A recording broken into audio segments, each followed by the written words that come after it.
କିନ୍ତୁ ଦରମାରେ ଜବରଦସ୍ତି କାଟିକି ରଖିଛନ୍ତି ଏମାନେ। କିନ୍ତୁ ବ୍ୟାଙ୍କରେ କୋଉଠି ଗୋଟେ କଥା ସାର୍ ସାର୍ ସାର୍ ସାର୍ ଆପଣ ଟିକେ ଇଏ କର ଆପଣ ଦରମା ପାଉଛନ୍ତି ନା ନାହିଁ? ଆମେ କଳର ନେତା ମନ୍ତ୍ରୀ ଅଫିସର ପ୍ରଶାସନକୁ ମଧ୍ୟ ଆମେ ଜଣାଉଛୁ ଯେ ତୁରନ୍ତ ଏମାନଙ୍କର ଯୋଉ ରହିଛି ସମସ୍ୟା ତାର ସମାଧାନ କରିବା ପାଇଁ ଅବସରକାଳୀନ ପ୍ରାପ୍ୟ ଆମେ ପାଇନାହୁଁ। ହଜବେଣ୍ଡ ଯୁଧିଷ୍ଠିର ସାହୁ ସେ 2021 ରିଟାୟାରମେଣ୍ଟ ହେଲେଣି। ରିଟାୟାରମେଣ୍ଟ ହେଲା ପରେ ତାଙ୍କର ଯେଉଁ ବେନିଫିଟ୍ କିଛି ତାଙ୍କୁ ଦେଲେନି, ସେଥିପାଇଁ ତାଙ୍କର ବ୍ରେନ୍ ଷ୍ଟ୍ରୋକ୍ ହେଇକି ସେ 4 ବର୍ଷ ହେଲାଣି ହେଲେ ବେଡ୍ ରିଡନ୍ ହିଁ ଅଛନ୍ତି। ମୁଁ ଅଫିସକି 3 ଥର ତାଙ୍କ ବୋର୍ଡ଼ ମିଟିଂରେ ଆସି ଦେଖା କଲାଣି, ମୋଠୁ କାଗଜ ନେଉଛନ୍ତି, ମୋତେ ଦେଉନାହାନ୍ତି। ମୁଁ 14 ଥର ଆଡ଼ମିଟ୍ କରିସାରିଲିଣି ଆଇସିୟୁରେ ମୋ ହଜବେଣ୍ଡକୁ। କୌଣସି ପଇସା ମୋତେ ଦେଉନାହାନ୍ତି। 10,000 20,000 ମୋତେ ଏମିତି ଭିକ ମାଗିଲା ଭଳିଆ ଦେଇଛନ୍ତି। ବର୍ତ୍ତମାନ ମୁଁ ଯେତେ ଥର ଆସୁଛି ଆମ ପାଖେ ପଇସା ନାହିଁ କହୁଛନ୍ତି। ମୁଁ ଓମ୍ଫେଡ଼କୁ ଗଲି, ଓମ୍ଫେଡ଼ କହୁଛନ୍ତି ପୁମୁଲକୁ ତମେ କୁହ ଆମେ ଯାଉ ତମ କଥା ବୁଝିବୁ, କିନ୍ତୁ କୌଣସି ବୁଝୁନାହାନ୍ତି ଯେ ଏପର୍ଯ୍ୟନ୍ତ। 2021ରୁ ମୁଁ ପ୍ରଭାତ କୁମାର ସାହୁ ଏଇଠି ଆସିଷ୍ଟାଣ୍ଟ ମ୍ୟାନେଜର ହିସାବରେ ଥିଲି ଏବଂ 2020ରେ ରିଟାୟାର କରିଛି। ଆମେ ରିଟାୟାର କରିବା ପରେ ଆମର ଗ୍ରାଚୁଇଟି, ଆମର ଲିଭ୍ ସାଲାରୀ, ଆମର 25% ସାଲାରୀ ମଧ୍ୟ ରଖିଛନ୍ତି, କିନ୍ତୁ କୌଣସି ଗୋଟେ ପଇସା ସେମାନେ ଦେବା ପାଇଁ ଆଜି ପର୍ଯ୍ୟନ୍ତ ହେଇଗଲା 5 ବର୍ଷ ମୋର କିଛି ମଧ୍ୟ ଦେଇନାହାନ୍ତି। ବାରମ୍ବାର ଆଟେମ୍ପ୍ଟ ନେଇଛୁ, ତାଙ୍କୁ ରିକ୍ୱେଷ୍ଟ କରୁଛୁ, ସେମାନେ ସବୁବେଳେ କହୁଛନ୍ତି ଆମର ପଇସା ନାହିଁ।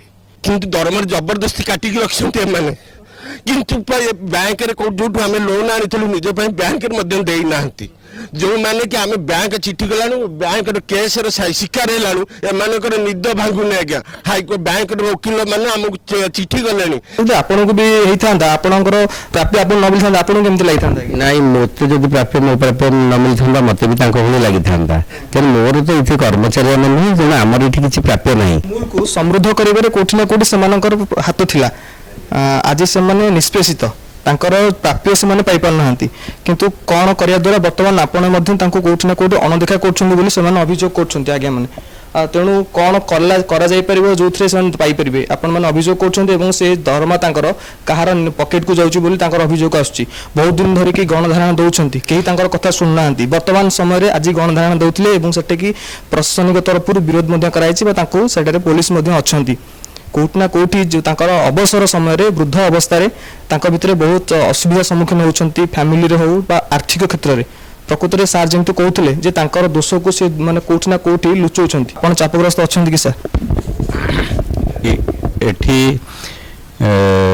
କେହି ଏଠି କୌଣସି ଚାପଗ୍ରସ୍ତ ହେଇ ତାଙ୍କ ପ୍ରତି ଅନ୍ୟାୟ କରୁନାହାନ୍ତି।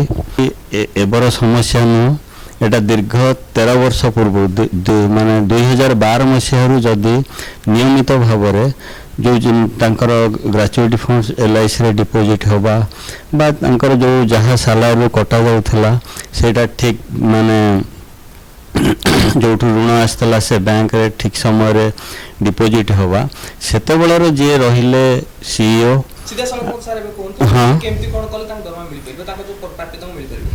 ବର୍ତ୍ତମାନ ଯେହେତୁ ପୁମୁଲର ଆର୍ଥିକ ସମସ୍ୟା ବହୁତ ଖରାପ, ସେଥିପାଇଁ ଏଥିରେ ଉପରିସ୍ଥ ଓମ୍ଫେଡ୍ ଏବଂ ପ୍ରଶାସନର ଯଦି ସହଯୋଗ ନ ରହିବ, ଏଇଟା ପ୍ରଶାସନର ସହଯୋଗ ଆମେ ବି ଉଦ୍ୟମ ମାନେ ଜାରି ରଖିଛୁ। ବାରମ୍ବାର ତାଙ୍କ ସହିତ ମାନେ ଯୋଗାଯୋଗ କରି ଆମର ସମସ୍ୟାକୁ ତାଙ୍କ ପାଖରେ ଉପସ୍ଥାପନା କରିଛୁ ଯେ ଏଇଟାକୁ ଆପଣମାନେ ଆମ ପଟରୁ କୌଣସି ପ୍ରକାରରେ ଆମେ ଅବହେଳା କରାଯାଉ ନାହିଁ। ଯେତେବେଳେ ଆମ ପାଖରେ ଯଦିଓ ଏଇଟା 12 ବର୍ଷ ପୂର୍ବରୁ ତାଙ୍କର କିଛି ଡିପୋଜିଟ୍ ହେଇନାହିଁ। ଆପଣ କହିଲେ ଶୁଣନ୍ତୁ, ଆପଣ ଯେଉଁଟା କହୁଛନ୍ତି ଯେ ଆମେ ଚାପଗ୍ରସ୍ତ ହୋଇ ତାଙ୍କର ପ୍ରାପ୍ୟ ଦେବାରୁ ବଞ୍ଚିତ ରଖୁଛୁ, ସେଇଟା ଭୁଲ ଜିନିଷ। ଏପରିକି